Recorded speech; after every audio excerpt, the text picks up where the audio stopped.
जैसा कि हम लोग यह अनुभव करते हैं कि दिन प्रतिदिन हम दुखी रहते हैं। यह बात बड़ी अटपटी लगती है।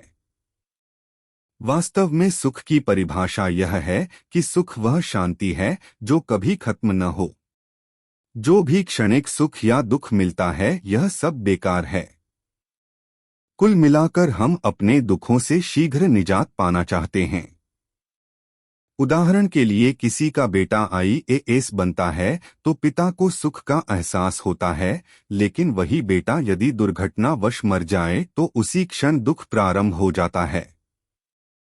इससे हमें यह सीखना चाहिए कि हम इस कॉन्सेप्ट को समझे बिना एक शांतिपूर्ण जीवन नहीं जी सकते हैं। ऐसा क्यों है कि संसार का कोई सुख हमेशा क्यों नहीं रहता? दोस्तों, यह प्रश्न आप लोगों के दिमाग में तो आता है, परंतु हम इतना संसार में खो गए हैं कि इस ओर कभी ध्यान नहीं देते हैं, जिसके कारण ही संसार में दुख सुख लगा रहता है। यदि हम पहले कॉन्सेप्ट सही नहीं करेंगे तो हमेशा की तरह ही हम अशांत होते रहेंगे। दोस्तों, इस सुख दुख का प्रमुख कारण माया मोह ही है। सबसे पहले हमें यह समझना जरूरी है कि जब हम इस मिट्टी के शरीर में प्रवेश करते हैं तो यह शरीर भी चेतन हो जाता है। जरा सोचो, मरने के बाद घर के लोग ही कहते हैं कि जल्दी शमशान में ले जाओ क्योंकि यह शरीर इतना गंदा है कि बदबू आने लगती है। यहाँ विचार यह करना है कि हम शरीर नहीं हैं। इसीलिए भगवान कृष्ण गीता में कहते हैं कि मनुष्य मायाबद्ध है तथा हमारे दुख का कारण यह माया मोह ही है, या हम इसे अटैचमेंट कह सकते हैं। अब हम इससे कैसे मुक्त होंगे, तो इसका सीधा उत्तर यह है कि हमें भगवान की ओर ही जाना पड़ेगा, क्योंकि भगवान कृष्ण का एक नाम मायाधीश भी है, अर्थात माया के मालिक ही हमारे कृष्ण हैं। बिना ईश्वर का प्रेम व भक्ति किए बिना आप इस दिन प्रतिदिन के सुख दुख से निजात नहीं पा पाएंगे।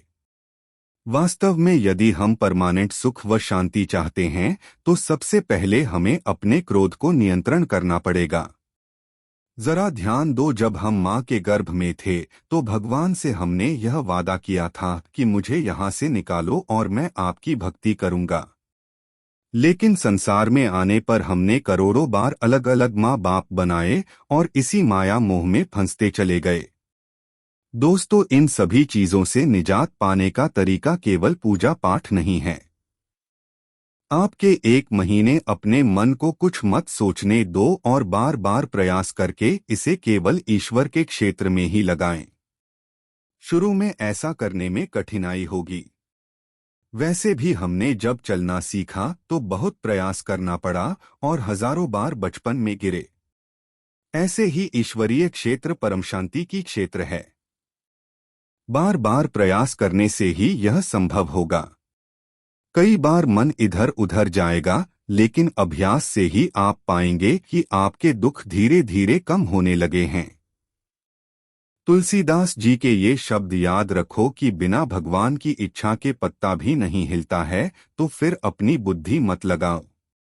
ईश्वर में कंप्लीट सरेंडर करो और आप देखेंगे कि शांति या दुख से निवृत्ति आपकी होती जा रही है। इस वजह से दोस्तों, आपका मन जो दिन भर खुराफात सोचता है, इसे यहाँ से हटाकर ईश्वर के प्रेम गुण लीला स्मरण में लगाओ। हम यह भी जानते हैं कि जिस वस्तु या व्यक्ति का चिंतन हम करेंगे उसी में हमारा लगाव होता जाएगा। इस वजह से अंदर की शांति के लिए यह आवश्यक है कि हम अपने मन को संसार से हटाकर ईश्वरीय क्षेत्र में ले जाएं और शांतिपूर्वक संसार में अपना व दूसरों का भाल करते हुए जीवन जिए। यह रोज रोज का दुख खत्म करें। बोलो सियावर रामचंद्र की जय।